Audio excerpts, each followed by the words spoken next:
तो इसीलिए लोग कह रहे हैं ना कि लोकतंत्र की हत्या हो रही, संविधान की हत्या हो रही है। भाई इसी पे राजनीति, मैं तो कहा कि भारतीय जनता पार्टी के लोग तो अब लाशों पे राजनीति कर रहे हैं। इनकी राह कहाँ थी? न रक्षा मंत्री जिम्मेदारी ले रहे हैं, न गृह मंत्री जिम्मेदारी ले रहे हैं, न प्रधानमंत्री जी जिम्मेदारी ले रहे हैं। ये सबसे बड़ा भारतीय जनता पार्टी और रामराज में दुखद बात है, दुखद बात है। सच सरकार भाजपा की है। अरे सरकार भाजपा की है, स्मृति ईरानी की नहीं है ना। अरे मुंह तो कुछ भी बोलता है, सत्ताधीश वो क्या तय करेंगे? सत्ताधीश तो जनता जनार्दन तय करती है। भगा दिया जूते मार के जनता ने वहाँ के। ये आप सुमार लगा लीजिए, अमेठी में जो भी विकास हुआ है वो स्मृति ईरानी जी ने कराया है। 4 PM न्यूज नेटवर्क में आप सभी का स्वागत है। मैं हूं क्षितिज कांत।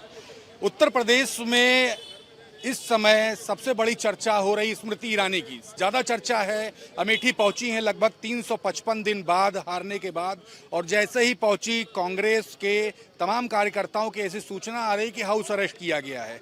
उसमें जो अध्यक्ष हैं कांग्रेस से, यूथ कांग्रेस से अमेठी के शुभम सिंह, उनको हाउस अरेस्ट किया गया। तमाम तस्वीरें वायरल हुई तो लोगों में चर्चा ये भी होने लगी कि स्मृति ईरानी को आखिरकार यूथ कांग्रेस के अध्यक्ष, युवा नेताओं से आखिरकार कौन सा ऐसा डर सता रहा है। कुछ चर्चाएं ये भी हैं कि 2027 की जो तैयारी जो चल रही है भाजपा की, अमेठी की, अलग अलग विधानसभाओं की, उसका बिगुल बजाने उतरी है मैदान में स्मृति ईरानी। तो स्मृति ईरानी को लेकर के क्या कुछ चर्चा है पब्लिक डोमेन में, हम चर्चा करने आए हैं। हमारे साथ लोग हैं, हम शुरू करेंगे। शुरुआत आप ही से करते हैं। स्मृति ईरानी को कैसे देख रहे हैं? हारने के बाद 355 दिन बाद स्मृति जुबिन ईरानी आई हुई है, कैसे देख रहे हैं ये पूरा जो माहौल जो क्रिएट किया जा रहा है? स्मृति जुबिन ईरानी जो इस समय आई हैं अमेठी में, 355 दिन के बाद उन्हें याद आई कि अमेठी का हाल चाल लें। आप ये बताइए कि इनका तो अतः पता नहीं लग रहा था। और सबसे बड़ी बात है, भारतीय जनता पार्टी की यहाँ सरकार है और जो युवा जो है कांग्रेस के युवा के वहाँ जिला अध्यक्ष हैं, उन्हें हाउस अरेस्ट कर लिया गया। तो इसीलिए लोग कह रहे हैं ना कि लोकतंत्र की हत्या हो रही, संविधान की हत्या हो रही है, अभिव्यक्ति की आज़ादी की हत्या हो रही। स्मृति ईरानी जी को कौन सा डर सता रहा था कि कांग्रेस के जो युवा के जिला अध्यक्ष हैं अमेठी के, उनको हाउस अरेस्ट कराने की क्या जरूरत पड़ गई? तो ये है सत्ता का हनक। पुतला उतला फूंक देते तो? अरे पुतला फूंकना ना होती। राजनीति में पुतला फूंकना, विरोध प्रदर्शन करना, ये जो है लोकतंत्र का एक हथियार है। लोकतंत्र में कोई भी जो है पुतला फूके, अपनी बात कहे, धरना प्रदर्शन करे शांतिपूर्वक, ये उनका अधिकार है। लेकिन अधिकारों पर जब इस तरह का कुठाराघात हो रहा है, तभी न जनता कह रही कि भारतीय जनता पार्टी की सरकार में लोकतंत्र की हत्या हो रही है, संविधान की हत्या हो रही है, अभिव्यक्ति की आज़ादी की हत्या हो रही है। एक सवाल और है। हाँ। स्मृति ईरानी उस परिवार से मिली जो जिनके परिवार के 3 लोगों की डूब करके मृत्यु हो गई थी, वो परिवार से भी मिली। बहुत अच्छा काम है ये, तो अच्छा काम है। कम से कम उनके अंदर ये संवेदना जागी तो कि एक परिवार के 3 बच्चे डूब के जो है जान चली गई थी, उनके घर गई, ये सांत्वना दी, ये अच्छी बात है। ये हमारे भारत का जो है संस्कृति रही है कि किसी राजनीति हो रही है। भाई इसी पे राजनीति, मैं तो कहा कि भारतीय जनता पार्टी के लोग तो अब लाशों पे राजनीति कर रहे हैं। आप ये बताइए, देश के प्रधानमंत्री आदरणीय मोदी जी, पहलगाम में इतनी बड़ी घटना हो गई, 26-27 लोगों की, निर्दोष लोगों की जान चली गई। इनकी सुरक्षा व्यवस्था कहाँ थी? इनकी लाइव इंटेलिजेंस कहाँ थी? इनकी राह कहाँ थी? न रक्षा मंत्री जिम्मेदारी ले रहे हैं, न गृह मंत्री जिम्मेदारी ले रहे हैं, न प्रधानमंत्री जी जिम्मेदारी ले रहे हैं, और उधर कहते हैं कि हम पाकिस्तान को नेस्तनाबूद कर देंगे। तो ये बड़े सवाल देखिए। लेकिन एक चीज कहना चाहूंगा, माना सरकार निकम्मी है, पर देश हमारा अपना है। इसकी तस्वीर बदलने को लाखों आंखों में सपना है। ये मोदी जी हो, चाहे रक्षा मंत्री जी हो, और चाहे अमित शाह जी हो, ये लोग कुछ भी कर लें, लेकिन 140 करोड़ जनता भारत को उन्नत की रास्ते पे ले जाना चाहती। चंद नेता भले ही गड़बड़ करें, भले ही लाशों पे राजनीति करें, प्रधानमंत्री जी लाशों पे कुर्सी रख के भी प्रधानमंत्री बने रहना चाहते हैं। ये सबसे बड़ा भारतीय जनता पार्टी और रामराज में दुखद बात है, दुखद बात है। देखिए, बात स्मृति ईरानी की हो रही है, पहुंच जा रहे प्रधानमंत्री पे। स्मृति ईरानी पहुंची हुई अमेठी में। सबके राजनीतिक अपने पैतरे होते हैं, 27 की चुनाव की तैयारी हो रही है, इस तरीके की बातें भी हैं, और अमेठी काफ़ी महत्वपूर्ण रहा है। एक कार्यकर्ता ने हरा दी, ये भी चर्चा हुई। 355 दिन बाद पहुंची, सोच क्या रहे हैं? क्या ये राजनीतिक पैतरा है स्मृति ईरानी की या भाजपा का? अमेठी देखिए, आपको बता दें, 365 दिन में 10 दिन बचे हुए हैं। हाँ। एक साल में। हाँ। मतलब एक साल बिता के आई। हाँ। दूसरी बात यह है कि सत्ता के मद में मदांध हथनी के रूप में है वो, जान लीजिए।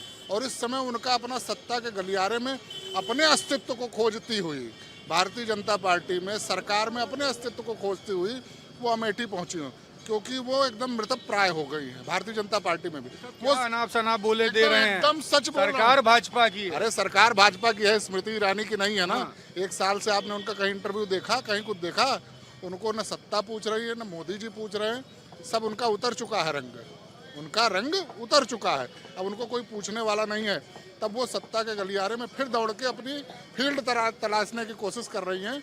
लेकिन अब उनको अमेठी की जनता कहीं कोई फील्ड दिखाने वाली नहीं है। 27 का वो उनका सत्ताधीश तय करने पहुंची, इस तरीके की बातें हैं। अरे मुंह तो कुछ भी बोलता है, सत्ताधीश वो क्या तय करेंगे? सत्ताधीश तो जनता जनार्दन तय करती है।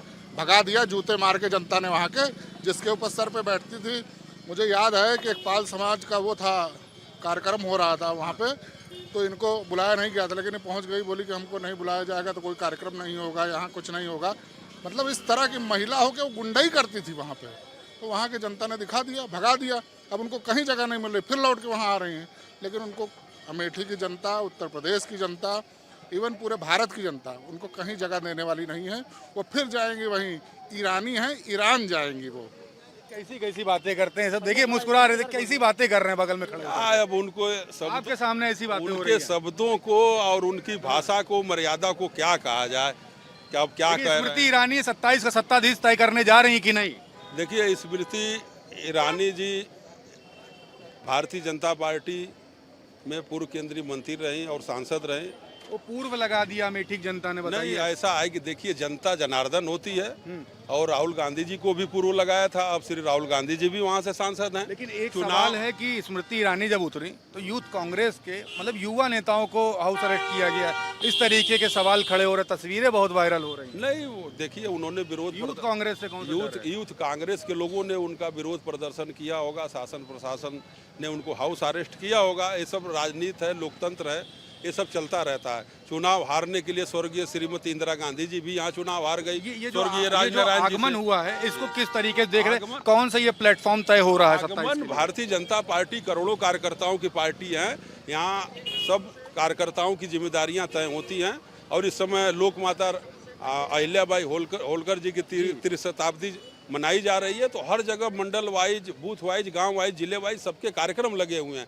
जितने देश के बड़े नेता हैं, कार्यकर्ता हैं, सबके पदाधिकारी काम कर रहे हैं बूथ पे, मतलब जिलों प्लेटफॉर्म पे। तय करने नहीं आई थी, ये कार्यक्रम में आई। देखिए, स्मृति ईरानी जी के लिए पूरा देश अपना है और वो राज्यसभा की एमपी रही हैं, मंत्री रही हैं, वो कार्यकर्ता बन के काम करती हैं, लोकसभा में भी रही हैं और अच्छी वक्ता हैं। भाई और चर्चा पार्टी- अभी अमेठी की हो रही है। अमेठी की चर्चा हो रही है, तो अमेठी में जो भी पार्टी उनको जिम्मेदारी देगी वो पार्टी के लिए काम कर रही है। पार्टी तय करेगी उनको क्या करना है। बिल्कुल, पार्टी तय करेगी कि स्मृति ईरानी को क्या करना है। पहले स्मृति ईरानी तय करती थी कि अमेठी में क्या होना है, बिल्कुल अब पार्टी तय कर रही कि स्मृति ईरानी क्या करना है। नहीं, पार्टी कभी उनका प्रोग्राम को नहीं तय की भारतीय जनता पार्टी ने, वो अपना प्रोग्राम स्वयं तय करती है। पहले अभी आपके साथी बताएं। भाई वो उस पार्टी से बिलोंग करते हैं, मैं उस पार्टी का मेंबर नहीं, लेकिन मैं ये इतना जरूर जानता हूँ कि स्मृति ईरानी के मुताबिक भारतीय जनता पार्टी चला करती है। कारण जो कुछ भी हो, मैं कारण के बिंदु पर कोई अपना समीक्षा का पक्ष नहीं रख सकता। विशेषकर स्मृति ईरानी जी संभवतः 1 साल बाद जो है उनके दिल में लगा। प्लेटफॉर्म कौन सा तय करने जा रही है? लोग कह रहे हैं कि 27 का सत्ताधीश तय करने वाली है स्मृति ईरानी। भारतीय जनता पार्टी भूत या भविष्य या वर्तमान में नहीं कोई प्लेटफॉर्म तय करती, चूंकि जहां अतीत न हो, तो जब अतीत नहीं होगा तो वर्तमान का हम निर्माण क्या करेंगे? आज जब वर्तमान का निर्माण नहीं करेंगे तो भविष्य का इतिहास कैसे पढ़ेंगे? तो ये इतिहास पढ़ने वाली, इतिहास को रचने वाली, आना कैसे देख रहे हैं, क्या करने वाली? ये केवल वहाँ पॉलिटिकल पॉइंट ऑफ व्यू के तहत जो है, एक परिवार में किसी का मौत हो गई थी, उसका दरवाजा, हाँ, तो उसी में वो गई थी और उसमें सारे दल के, वहाँ कांग्रेस के भी नेता तमाम पहुँचे थे, वहाँ प्रदेश अध्यक्ष हमारे अजय राय जी भी पहुँचे थे, सब लोग अरेस्ट कर लिया गया। शुभम सिंह जो यूथ कांग्रेस के नेता हैं, देखिए, अध्यक्ष हैं। हमेशा समझ लीजिए कि पीड़ा के गर्भ में क्रांति पैदा होती है। जब समाज जो है पीड़ा के गर्भ से कराह उठता है, जब आह निकलने लगती है, तो वहीं से क्रांति का उदय होता है। मतलब क्रांति का उदय यहाँ से होने वाला है। बिल्कुल, अमेठी ही उत्तर प्रदेश नहीं पूरे देश का हम समझते हैं कि ये भविष्य काल खंड को अब शुरुआत करने वाला है, लिखने वाला है। तो ये निश्चित तौर पर मैं मानकर चलता हूँ कि स्मृति ईरानी जी आई हैं, वो उनका संसदीय क्षेत्र है, हम लोग भी उनका वेलकम करते हैं, वो अपना प्रोग्राम करें, जाएं। लेकिन स्मृति ईरानी भारतीय जनता पार्टी का प्लेटफॉर्म तय करने आ रही हैं, मैं इस बात से कोई सहमत नहीं है। चूंकि वहाँ का वो सांसद है, सांसद वहाँ रही हैं, लोकसभा में भी रही हैं, मंत्री भी रही हैं, राज्यसभा में भी रही हैं, मंत्री भी रही हैं। तो स्मृति ईरानी जी एक हिंदुस्तान की मानी जानी भारतीय जनता पार्टी के नेताओं में थी। हर नेता को हर क्षेत्र में जाने का उसको संवैधानिक अधिकार है और मानवीय दृष्टिकोण से भी ये पक्ष बलौती है कि हर व्यक्ति जहाँ चाहे वो वहाँ जा सकता है। रह गया सवाल कि अमेठी और स्मृति ईरानी का जो कालखंड 5 साल का रहा है, वो एक एक कालखंड का जो इन्होंने भूगोल का निर्माण किया है, हम समझते हैं कि आने वाला कल जब आज का भूगोल को खंगालना शुरू करेगा इतिहास के रूप में, तो काला हिस्ट्री के रूप में उसका अनुकरण किया जाएगा। आप कोई चीज बना तो नहीं सकते, लेकिन आप कोई चीज पर ताला निश्चित लगा सकते हैं, यही आपकी परंपरा है। ताला लगाया मतलब? बिल्कुल बिल्कुल, कहाँ ताला लग गया? सब जगह। वहाँ जितने उद्योग थे, जितने हॉस्पिटल थे, जो कांग्रेस द्वारा निर्मित थे, जो कांग्रेस द्वारा संचालित थे, आप तमाम पेपरों के और अखबारों के सुर्खियों में देखा होगा कि वहाँ जो है हॉस्पिटल पर ताला लगा था। पूरा अमेठी कराह रहा था, पूरा अमेठी ये कह रहा था कि अमेठी के आवाम के साथ ये स्मृति ईरानी जी जास्ती कर रही हैं। लेकिन स्मृति ईरानी का जो करतूतें थी, जो जनता के प्रति कमिटमेंट करके जो उन्होंने अमेठी की जनता के साथ विश्वासघात किया था, जो विधा के साथ खेला था, जो विकास के साथ खेला था, जो वर्तमान के साथ खेला था, जो भविष्य के साथ खेला था, हम समझते हैं कि आने वाला कल में निश्चित उस भूगोल को जब इतिहास के पैरे में जोड़ करके जब समाज वहां अमेठी का अनुकरण करेगा, तो इनका नाम काला सूची में डाल करके देखा जाएगा। जिस तरह मुगल सल्तनत में हम औरंगजेब को देखते हैं, उसी तरह इनको भी देखा जाएगा। आपके पास कोई दूसरा सवाल है तो आप पूछ सकते हैं। स्मृति ईरानी को आपके भाई साहब औरंगजेब के साथ तुलना कर देते हैं। ये स्मृति ईरानी का आगमन हुआ है, 27 के प्लेटफॉर्म की तैयारी बताई जा रही है, और दूसरी तरफ उनके कार्यकाल में जहाँ जहाँ ताला लगा उसको गिना रहे भाई साहब। बिल्कुल सही कह रहे हैं, और ताला कहीं नहीं लगा है, और उनका जो है वो ताला लगा होगा, लेकिन ताला फिर खोल दिया हुआ। देखिए, जनता के साथ खिलवाड़ नहीं करेगी भारतीय जनता पार्टी है। तो अभी ये प्लेटफॉर्म तय हो रहा है? हाँ, प्लेटफॉर्म तो 27 का है, 27 का हमारा चुनाव आ रहा है, 27 के चुनाव की हम लोग तैयारी कर रहे हैं। और स्मृति ईरानी जी हमारी बोल्ड नेता हैं, वो जो है जो भी करेगी वो भारतीय जनता पार्टी के पक्ष में रहेगा। क्या सोचते हैं आप? बड़े दुख के साथ तो हमको ये कहना पड़ रहा है कि कांग्रेसियों को जो है केवल जिन्ना जी और मुगल शासन यही याद आता है कांग्रेसियों का, और कोई विकल्प नहीं। उनको यहाँ से भगा दिया था देश से, इसलिए याद क्यों नहीं आएगा? ना तो हाँ, भगाया था। पाकिस्तान अगर जिन्ना जी को भगाने वाली है तो कोई कांग्रेस है, मुगलों को भगाने वाली है तो कांग्रेस है, हिंदुस्तान का बंटवारा कराने वाले हैं तो नेहरू जी, गांधी जी हैं। उन्होंने सही परमाणु हिंदुस्तान का, एक मिनट बात सुनिए, हिंदुस्तान का बंटवारा कैसे हुआ? अरे बंटवारा तो यही हुआ, नेहरू जी की, गांधी जी की देन है जो आज बंटवारा देश का हुआ। अरे हिंदुस्तान अलग, पाकिस्तान अलग, बांग्लादेश अलग, ये देन नेहरू जी की, गांधी जी की ही रही, जो आज दुनिया भर का सब भगमच्छर चल रहा। कहाँ पढ़े हैं? अरे पढ़े नहीं। अब दूसरा सवाल हम पढ़े हैं? एक मिनट, दूसरा सवाल पढ़े कहाँ? दूसरा सवाल कहाँ पे है? ये पढ़े कहाँ? व्हाट्सएप पे पढ़े हैं? अरे हम लोग जो बताते हैं वही हम लोगों ने बताया। ये अरे सब लोग जो पुराने लोग हैं वही बताते हैं कि गांधी कौन पार्टी के लोग हैं? वो पार्टी के नहीं, आम आदमी लोग बता रहे हैं। पार्टी के लोग क्यों बताएंगे? आम आदमी खुद ही बता रहा है। और सवाल हुई बात, इतिहास में पन्ना नहीं पलटे हैं। हाँ, और आपको सवाल जैसा हम बता दें, रही बात स्मृति ईरानी की, तो स्मृति ईरानी एक तब के लहू से निकल के आई। और अगर इंदिरा गांधी को जो राजनारायण जी हराया था तो उनका आज इतिहास में नाम दर्ज है, और राहुल गांधी को स्मृति ईरानी जी ने हराया है तो आज उनका नाम दर्ज है। अगर किशोरी लाल ने स्मृति ईरानी को हराया है तो उनका भी नाम दर्ज है। अरे तो किशोरी लाल के नाम पे नहीं, कार्यकर्ता हरा गया। अरे तो ये आप कार्यकर्ता की बात कर रहे हैं आप, ये आप शुमार लगा लीजिए अमेठी में जो भी विकास हुआ है वो स्मृति ईरानी जी ने कराया है। सरकार नहीं दे पाई। अरे जो हम बता वहाँ के रहे लोग बोल हैं ये नहीं था, राहुल जी जब सांसद थे तो सड़क में गड्ढा था, गड्ढे में सड़क थी, यही नहीं पता कितनी था। बार गए अमेठी? अरे अमेठी में कई बार जा चुके हैं। कहाँ घूमे? अरे कहाँ हमने नाम लेके नहीं गिना। दो तीन बता दिए जगह का नाम ना। अरे गौरीगंज है, जगदीशपुर, सुकुल बाजार है, यहाँ की सड़कें आप गड्ढे देख नहीं मिले आपको? आपका जब से भाजपा गवर्नमेंट बनी तब से वहाँ एक भी गड्ढा नहीं है। और दूसरी बात रही है उनका संसदीय क्षेत्र है, और देश की जो है पूरी जिम्मेदारी जो भूतपूर्व सांसद हो, मौजूदा सांसद हो, भारतीय जनता पार्टी के नेताओं ने कह दिया है कि जो मौजूदा सांसद हो, भूतपूर्व सांसद हो, अपना अपना क्षेत्र देखे। और अगर राहुल गांधी जी वैनाल से जहाँ पर 70% मुसलमान रहे, अगर वहाँ से लोकसभा में न लड़े होते तो शायद 19 में लोकसभा का चेहरा नहीं देख पाए होते। ये भी आप नोट कर लीजिए।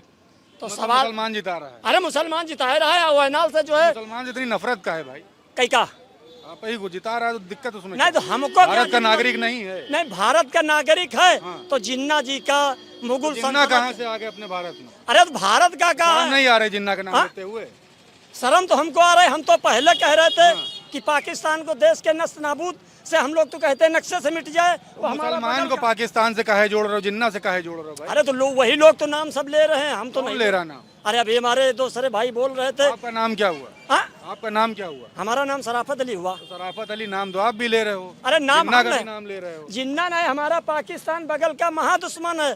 बात यहाँ पर जो है स्मृति ईरानी बनाम राहुल गांधी की हो रही है। तो पहुंच गए आप जिन्ना इन्ना सब पे। तो आप देख रहे हैं लोगों के बीच में हम हैं, बात कर रहे थे कि स्मृति ईरानी का जो आगमन हुआ, जो सोशल मीडिया प्लेटफॉर्म में जो चर्चा चल रही है कि 27 का सत्ताधीश तय करने वाली हैं, अमेठी में क्या कुछ होने वाला है, इस पर चर्चा चल रही है। और बड़ी बात ये स्मृति ईरानी को लेकर के चर्चाएं ये हैं कि जो आगामी चुनाव है उसका प्लेटफॉर्म तय करने के लिए आई हैं। लेकिन जब स्मृति ईरानी अमेठी में जब एंट्री करती हैं तो वहाँ पे यूथ कांग्रेस के जो नेता हैं, शुभम सिंह का नाम आता है कि हाउस अरेस्ट कर लिया गया, अध्यक्ष हैं वहाँ से यूथ कांग्रेस के। तो स्मृति ईरानी के आने से यूथ कांग्रेस से कौन सी दिक्कत हो जाएगी, युवा नेताओं से कौन सी दिक्कत हो रही थी, इस पर चर्चा होने लगी। पब्लिक के बीच में थे, लोगों ने क्या कुछ कहा आपने सुना। आपकी क्या राय है कमेंट बॉक्स में ज़रूर लिखिएगा और जुड़े रहिएगा 4 PM न्यूज़ नेटवर्क के साथ।